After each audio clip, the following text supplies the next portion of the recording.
Okay, हम बात कर रहे थे ब्रेक से पहले कि हमारे पास जो कंटीन्यूअस प्रोबेबिलिटी डिस्ट्रीब्यूशन के अंदर प्रॉब्लम गिवन होगा, क्वेश्चन हमारे जो गिवन होगा, जिसको हमने नॉर्मल डिस्ट्रीब्यूशन से सॉल्व करना होगा, उसमें हमारे पास ये 3 किस्म के क्वेश्चंस होंगे जो वो हमें क्वेश्चन में पूछेगा। अच्छा, इस किस्म का क्वेश्चन में क्या डिफाइन कर रहे हैं कि हमने किसी पर्टिकुलर नंबर से लेस देन की प्रोबेबिलिटी कंप्यूट करनी है। अगर हम उसको ग्राफ में देखेंगे तो हमारे पास पर्टिकुलर नंबर से लेस देन का जो ये हमारे पास एक शेडेड पोर्शन बन रहा है, इसको हम कहेंगे कि ये हमारे पास लेस देन की प्रोबेबिलिटी है।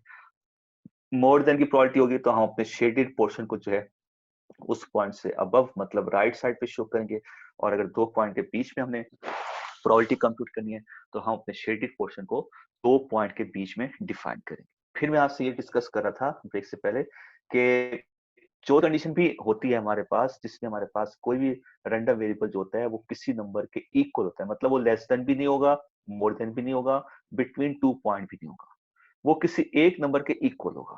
और मैंने ये कहा था कि it is not possible in normal distribution. क्यों पॉसिबल नहीं है ये तो मैं आपको बाद में बताऊंगा। फिलहाल फिर मैंने आपसे ये कहा था कि अगर ऐसा कोई क्वेश्चन आ जाता है जिसमें वो आपसे एग्जैक्ट नंबर की प्रोबेबिलिटी पूछता है, तो फिर हम इस कंडीशन को पहले इसमें शिफ्ट करेंगे, क्योंकि देयर आर 3 पॉसिबल कंडीशन। इन 3 पॉसिबल कंडीशन के अलावा चौथी कोई कंडीशन नहीं है जिसमें हम नॉर्मल डिस्ट्रीब्यूशन के थ्रू रैंडम वेरिएबल एक्स की जो है प्रोबेबिलिटी कंप्यूट कर सकें। अगर ये कंडीशन है तो हम पहले इसको इसमें शिफ्ट करेंगे, फिर उसकी प्रोबेबिलिटी निकालेंगे और कहेंगे कि इसकी प्रोबेबिलिटी और इसकी प्रोबेबिलिटी आपस में इक्वल है। अच्छा, अब शिफ्ट कैसे करेंगे उस पॉइंट की तरफ मैं आपको लेके आता हूं।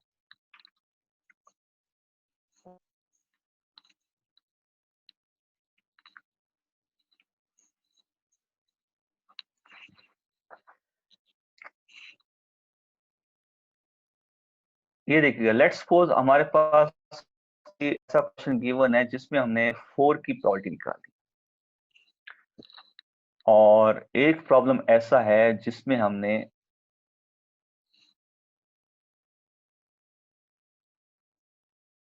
4.4 की प्रोबेबिलिटी निकाली, और एक पॉइंट ऐसा है जिसमें हमने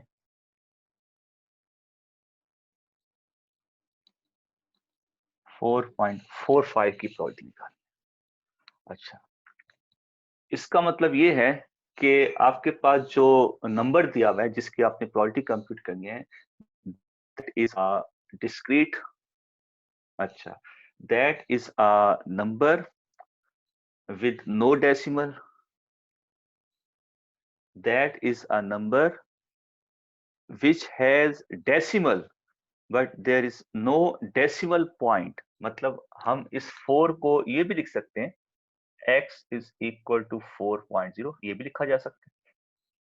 if x is not discrete तो फिर हम इस चीज को ये लिख सकते हैं, क्योंकि जो डिस्क्रीट नहीं होगा उसमें डेसिमल आएगा ना, तो डेसिमल जब आएगा तो इसमें तो डेसिमल है नहीं, तो फिर हम क्या करेंगे, 4.0 लिख देंगे।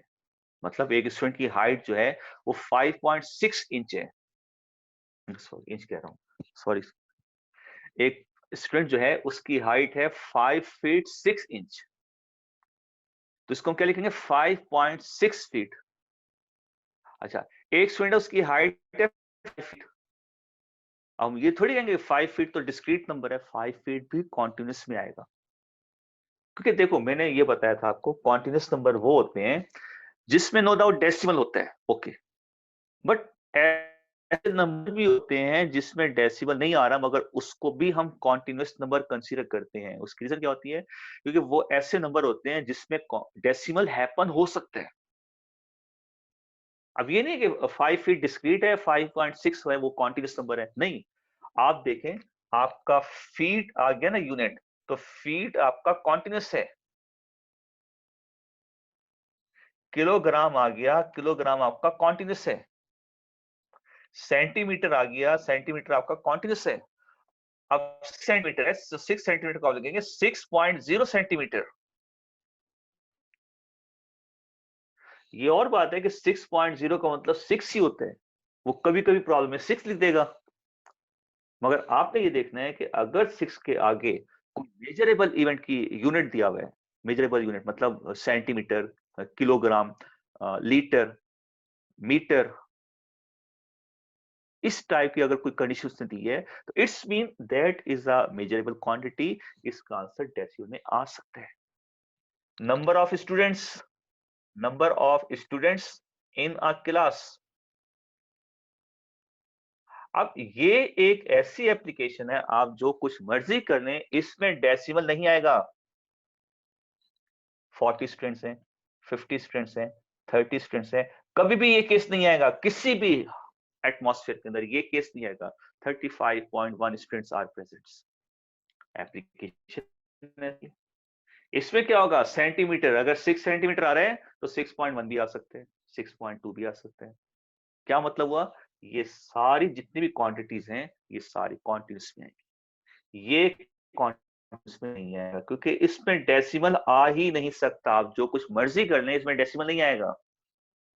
अगर ये 6 सेंटीमीटर है तो सेंटीमीटर आपका डेसिमल में आ सकता है, तो 6 को हम 6.0 लिखेंगे, मतलब 4 दिया हुआ है तो इसका मतलब होगा 4.0 if x is continuous.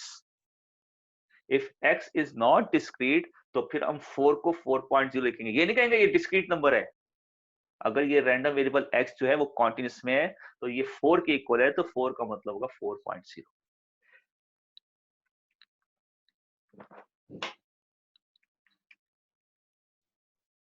Okay जी, मेरे पास कुछ ऐसी कंडीशन आ गई, मुझे इसकी प्रोबेबिलिटी निकालनी है, मुझे इसकी प्रोबेबिलिटी निकालनी है, मुझे इसकी प्रोबेबिलिटी निकालनी है। इसके आगे भी मैं डिफरेंट एग्जांपल ले सकता हूँ। जस्ट लाइक मेरा कंसेप्ट क्या है, इसमें कोई डेसिमल नहीं है, और अगर डेसिमल है तो उसके बाद कोई डिजिट नहीं है।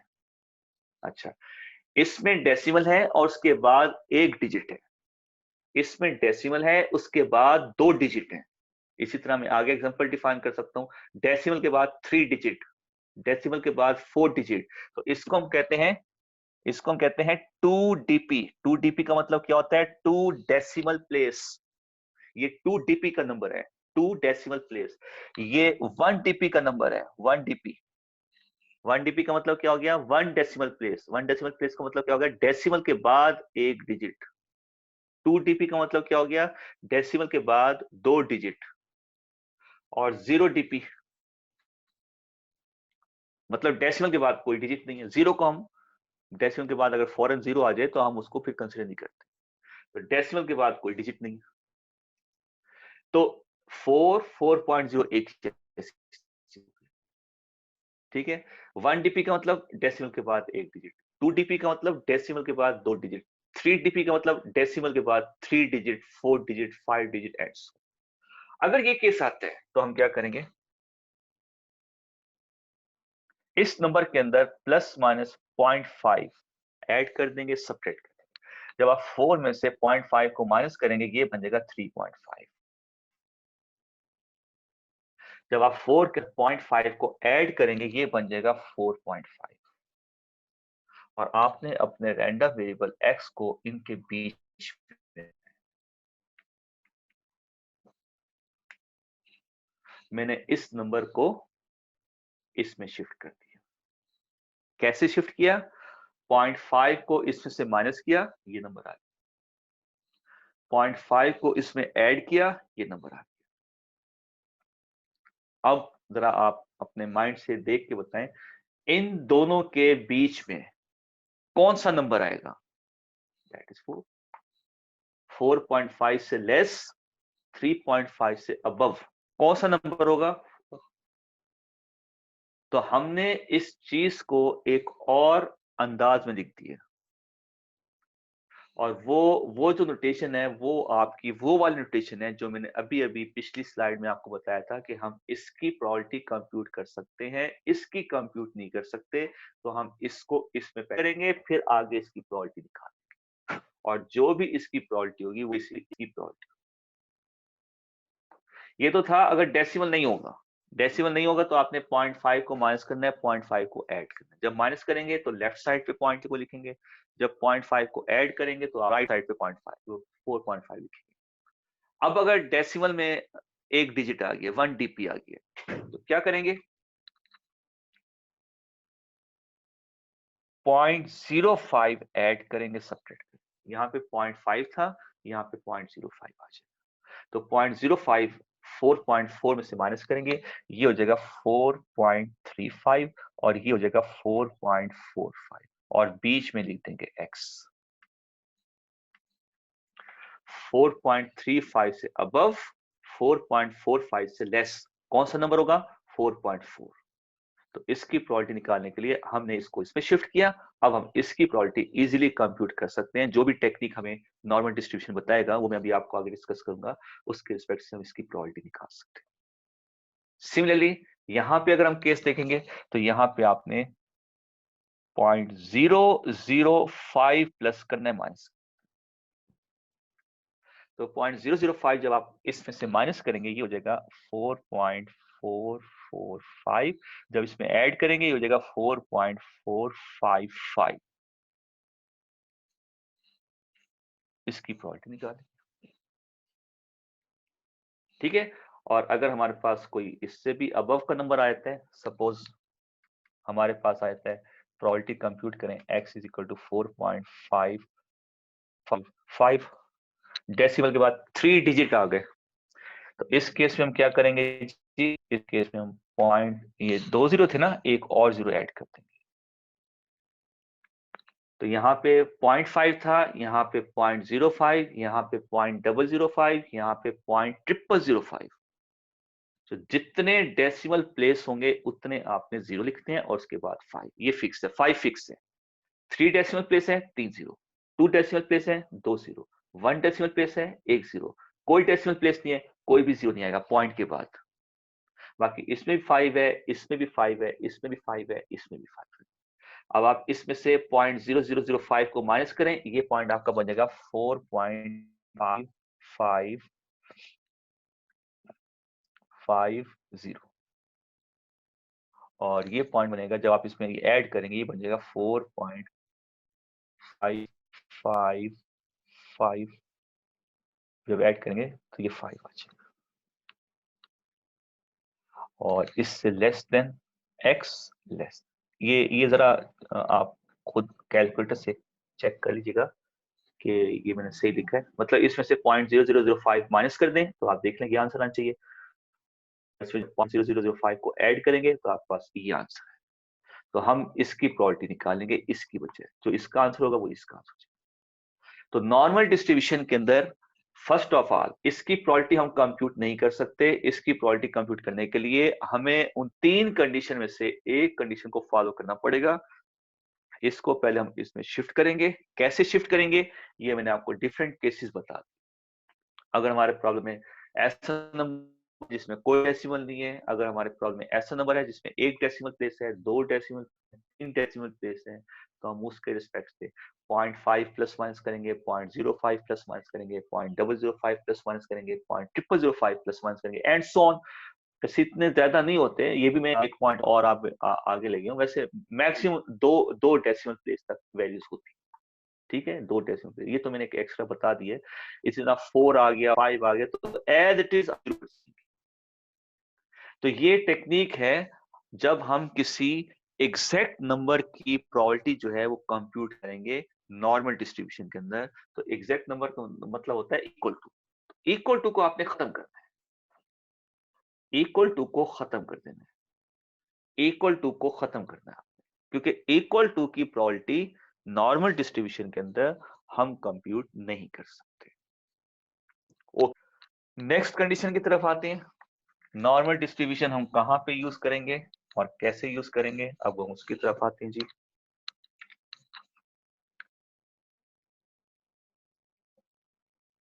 In this method, we introduce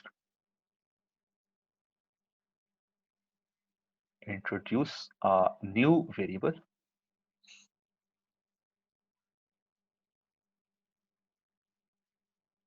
which is known as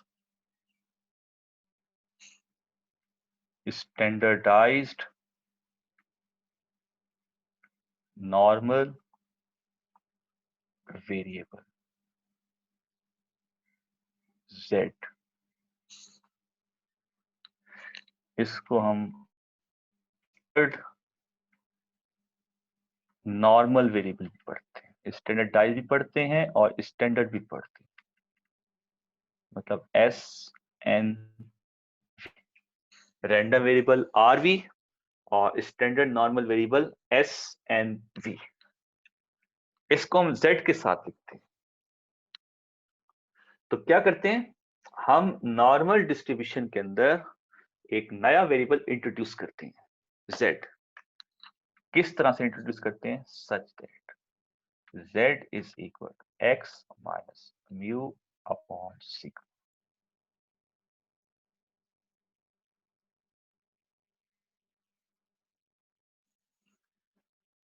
ये वो फॉर्मूला है जो क्या काम करेगा, आपके रैंडम वेरिएबल x को z में शिफ्ट करेगा।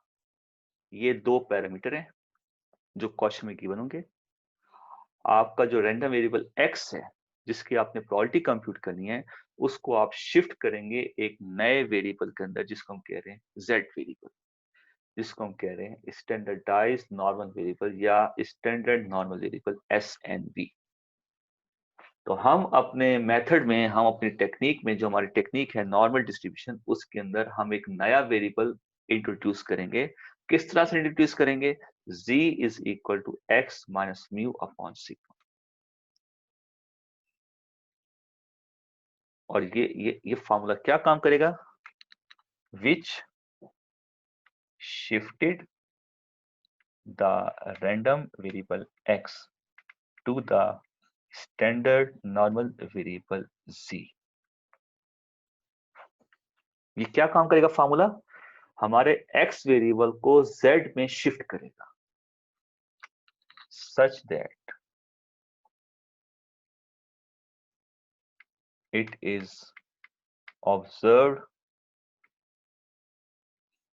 mean of z variable is always 0 and standard deviation of z variable is always 1।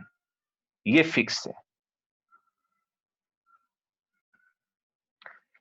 कि वेरिएबल का अगर हम मीन कंप्यूट करते हैं तो ये हर प्रॉब्लम में, हर केस में, हर किस्म के प्रॉब्लम के अंदर, एप्लीकेशन के अंदर z का मीन 0 होगा और z का स्टैंडर्ड डेविएशन 1 होगा। ये फिक्स है हर टाइप के प्रॉब्लम के। तो मतलब इसका मीन 0, इसका स्टैंडर्ड डेविएशन 1, x का मीन कुछ भी हो सकता है। कुछ का मतलब माइनस इंफिनिटी से लेकर प्लस इंफिनिटी के दरमियान में इसका मीन कोई भी वैल्यू हो सकती है। वो आपके पास 0 से प्लस इंफिनिटी के दरमियान कुछ भी हो सकता है। मतलब अगर हम रैंडम वेरिएबल की बात करते हैं, mean of random variable x, ये आपका माइनस इंफिनिटी से लेकर प्लस इंफिनिटी के दरमियान कोई भी वैल्यू हो सकती है, कोई भी वैल्यू।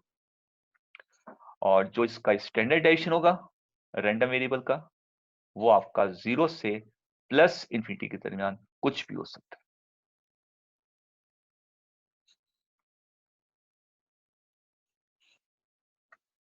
मगर जब हम z की बात करेंगे, जो हम एक नया वेरिएबल करेंगे के अंदर, जब हम z की बात करेंगे तो फिर क्या होगा, उसका मीन हमेशा 0 होगा, ये फिक्स है। और उसका स्टैंडर्ड डेविएशन हमेशा 1 होगा, ये भी फिक्स है। दूसरी बात, z का जो ग्राफ होता है वो भी सिमेट्रिकल होता है।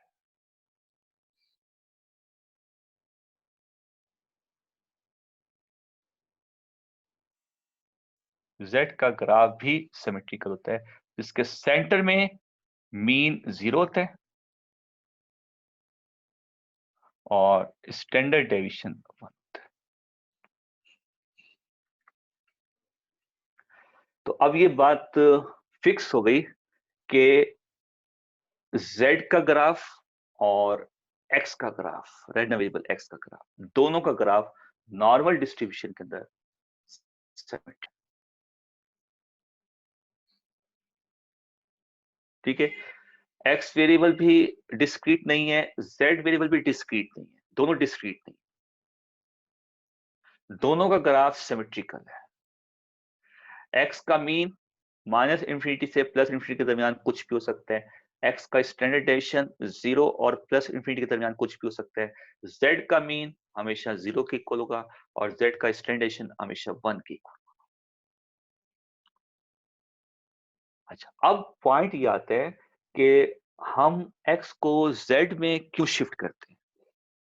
मतलब हमने बाकी भी डिस्ट्रीब्यूशन किया है, बाइनोमियल किया है, पॉइसन की है, उसमें तो हम डायरेक्ट x की प्रोबेबिलिटी निकाल रहे हैं। यहाँ पे हमने ये काम क्यों किया कि z को पहले x को हम z में शिफ्ट करेंगे और फिर हम उसका आंसर निकालेंगे और उसका आंसर फिर कैसे निकालेंगे वो भी एक पॉइंट है। तो शिफ्ट मतलब एक पॉइंट हमारे ज़हन में आता है कि हम इसको शिफ्ट क्यों कर रहे हैं? अब हम उस पॉइंट की तरफ आते हैं कि हम इसको शिफ्ट क्यों कर रहे हैं? हम नॉर्मल डिस्ट्रीब्यूशन के अंदर एक नया वेरिएबल क्यों इंट्रोड्यूस कर रहे हैं? उसकी क्या रीज़न है, उसकी क्या लॉजिक है कि हम ये काम कर रहे हैं? अब हम उस पॉइंट की तरफ आते हैं।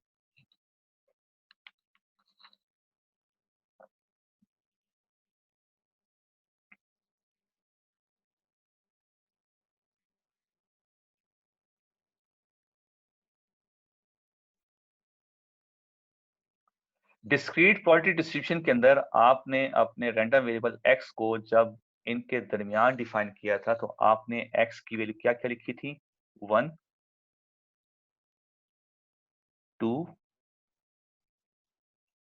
और 3 ठीक है? डिस्क्रीट में। और अगर आपके सामने कुछ ऐसी कंडीशन आ गई x greater than 1 less than 3 तो इसमें आपने सिर्फ एक ही पॉइंट लिखा 2 ऐसे हुआ था ना 1 और 3 के बीच में क्या आ रहा है 2 डिस्क्रीट में 1 और 3 के बीच में और 1 भी इंक्लूड है 3 भी इंक्लूड है तो इसके लिए हमारे पास 1 भी आ गया 2 भी आ गया 3 अच्छा इन कॉन्टिन्यूस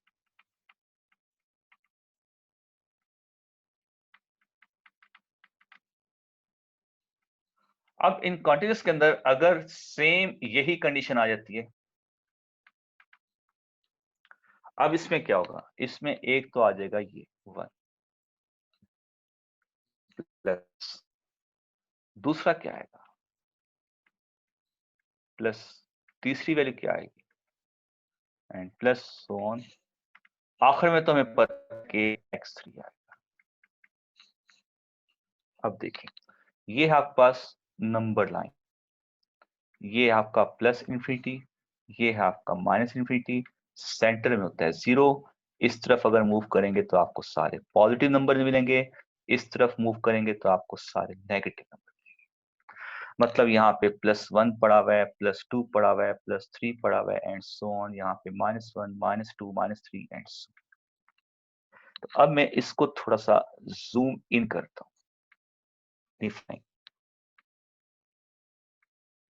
1 2 मैंने इसको थोड़ा जूम इन किया तो जब मैं इसको जूम इन करूंगा तो मेरे पास 1 और 2 के बीच में गैप आ जाएगा अगर मैं इसको जूम आउट करूंगा तो ये 1 2 एक दूसरे से मुझे मिलते हुए नजर आएंगे मतलब इनके इनके बीच में गैप नजर नहीं आएगा अगर मैं इसको जूम आउट करता हूँ अगर मैं इसको जूम इन करूंगा तो जितना इसको जूम करूंगा मेरे पास एज इट इज उतना इसके दरमियान गैप आना शुरू हो जाएगा अच्छा जी नंबर लाइन के ऊपर सिर्फ ये वाले नंबर नहीं होते इनके बीच में अब आप इसको जूम इन नजर आएगा इनके बीच में 1.25 भी नजर आएगा इनके बीच में 1.12 भी नजर आएगा एंड सो ऑन जैसे जैसे आप उसको जूम इन करेंगे ना आपको 1 और 2 के बीच में बहुत सारे पॉइंट नजर आएंगे जैसे एक मैप में हम देखते हैं ना मैप में वर्ल्ड का मैप देखेंगे वर्ल्ड का मैप अगर हम कंप्यूटर पे देख रहे हैं तो जूम आउट हुआ है तो वो हमें एक सर्कल नजर आता है फिर जैसे हम उसको सर्कल को जूम इन करते हैं ना तो फिर हमें उसके अंदर नजर आता है कि ये हमारा एशिया है ये हमारा पाकिस्तान है ये हमारा कराची है ये फिर कराची के अंदर डिफरेंट टाउन अगर आप जैसे जैसे जूम इन करते जाएंगे ना तो वो नक्शा आपको और ज्यादा डिटेल में डिफाइन करना शुरू करता है कि इस पूरे वर्ल्ड के अंदर क्या क्या चीजें कौन कौन से जो है सब कॉन्टिनेंट्स हैं कौन कौन से इसमें कंट्रीज हैं उन्हें सिटीज कौन कौन से हैं फिर सिटीज के अंदर different towns different spaces different areas जैसे जैसे जूम इन करेंगे तो जैसे मैंने 1 और 2 को जूम इन किया तो मुझे ये पता चला 1 और 2 के बीच में 1.5 भी आ रहा है, नो डाउट 1.5 आता है ना। फिर जैसे मैंने इसको जूम इन किया उसके मुझे 1 और 1.5 के बीच में 1.25 भी नजर आ गया, 1.2 भी नजर आ गया। आप इसको जूम इन करते जाएं, आपको 1 और 1.2 के बीच में 1.06 भी मिलेगा, इनके बीच में 1.07 भी मिलेगा, इनके बीच में 1.01 भी मिलेगा, इनके बीच में 1.1 भी मिलेगा। तो how many points will be exist between 1 and 2? सिर्फ मैंने 1 2 उठाया, सिर्फ 1 2, मेरे पास पूरी रेंज है, मैंने सिर्फ 1 2 को उठाया है। 1 2 के बीच में कितने पॉइंट्स होंगे जिनको हम डिफाइन कर सकते हैं? There are infinite points. 1 और 2 के बीच में जो डेसिमल नंबर के जो पॉइंट्स होते हैं जिनको हम कॉन्टिन्यूस नंबर कहते हैं, 1 और 2 के बीच में देयर आर इनफाइनाइट नंबर्स।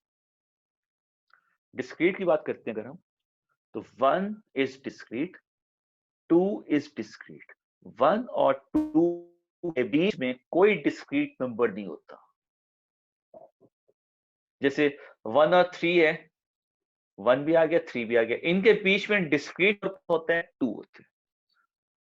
इनके बीच में डिस्क्रीट नंबर क्या होता है? सिर्फ 2 होते हैं। 1 और 2 के बीच में कौन सा डिस्क्रीट नंबर होता है? Does not exist. 1 भी डिस्क्रीट है, 2 भी डिस्क्रीट है। 1 के जो नेक्स्ट डिस्क्रीट नंबर होता है वो 2 होता है, 2 से प्रीवियस 1 होता है, इनके बीच में कोई और डिस्क्रीट नहीं आता। जब हम कॉन्टिन्यूस की बात करेंगे, there are infinite numbers between 1 and 2। Infinite, infinite का मतलब आपको होता है जिनको हम गिन नहीं सकते कि 1 और 2 के बीच में कितने एलिमेंट्स होंगे, ये इस टाइप वाले एलिमेंट्स। इसमें 1.1 भी होगा, 1.2 भी होगा, 1.3 भी होगा, 1.01 भी होगा, और इसमें आपके पास 1.001 भी होगा। तो आप इन जीरो को बढ़ा दें,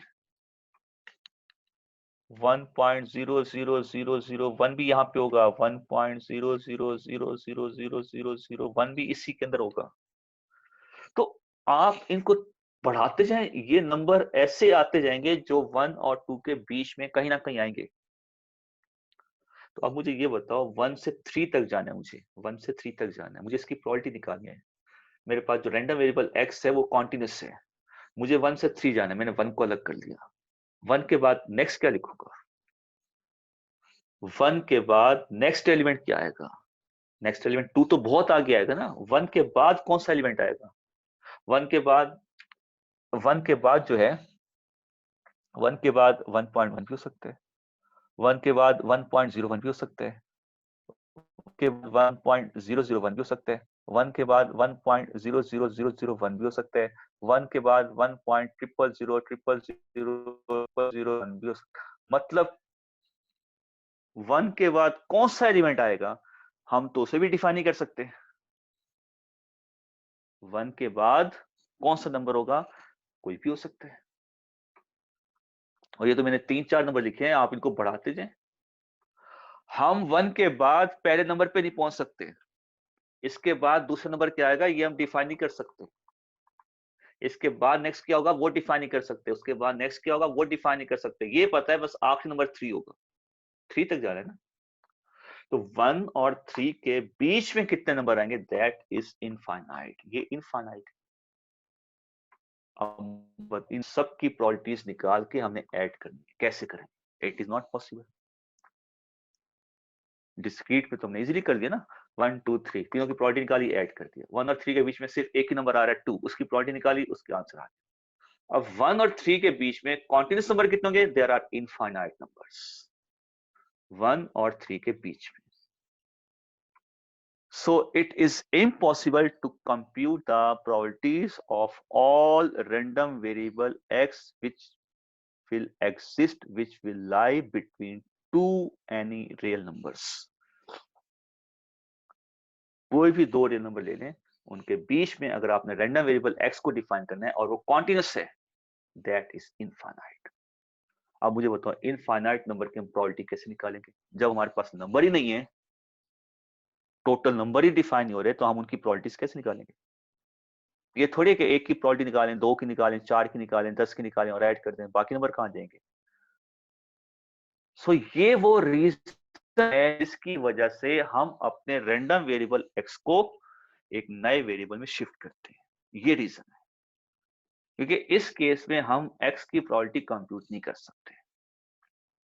फिर हम क्या करते हैं, अपने रैंडम वेरिएबल x को z में शिफ्ट करते हैं। ठीक है, फिर z के अंदर शिफ्ट करने के बाद फिर हम उसका ग्राफ ड्रॉ करते हैं, और z का जो ग्राफ होता है वो हमें डिफरेंट पॉइंट से लेस देन का एरिया प्रोवाइड करता है। अब हम उस पॉइंट की तरफ आते हैं। ठीक है, डिस्क्रीट में ये केस होता है, कॉन्टिन्यूस में ये केस होता है। इसकी वजह से हम x की प्रोबेबिलिटी कंप्यूट नहीं कर सकते, इसलिए x को z में शिफ्ट करते हैं। फिर आगे क्या करते हैं, शिफ्ट करने के बाद आगे क्या करते हैं, अब हम स्लाइड पे आते हैं। ये बेसिक्स अगर आपको समझ में आ गया तो फिर नॉर्मल डिस्ट्रीब्यूशन के क्वेश्चन सॉल्व करना आपके लिए बहुत आसान हो जाएगी। बस ये बेसिक समझ लें कि हमने करना क्या होता है नॉर्मल डिस्ट्रीब्यूशन के अंदर। The standardized normal variable z, मैंने कहा कि z का ग्राफ सिमेट्रिकल होता है, सच दैट ये जितना भी इसके नीचे का एरिया है, जिसको मैं आपको शेडेड पोर्शन के साथ डिफाइन कर रहा हूं, ये जितना भी इसका एरिया है ना, इसको हम कहते हैं दिस इज इक्वल्स टू 1। ठीक है, और ये आपका random variable x, random variable x, इसके नीचे का, इस कर्व के नीचे की जितनी भी प्रॉपर्टीज हैं उसको आपने क्या कहा था, sum of all probabilities equal to 1। यहां पे ये प्रोबेबिलिटीज हैं और यहां पे ये एरिया है। तो z आपको एरिया प्रोवाइड कर, रैंडम x आपको प्रोबेबिलिटीज प्रोवाइड करता है। हमारा क्वेश्चन ये है, हम इसको इसमें शिफ्ट करते हैं, मतलब हम अपनी प्रोबेबिलिटीज को एरियाज में शिफ्ट करते हैं। क्यों शिफ्ट करते हैं, क्योंकि sum of all total area under the this curve, मतलब ये टोटल एरिया भी 1 होगा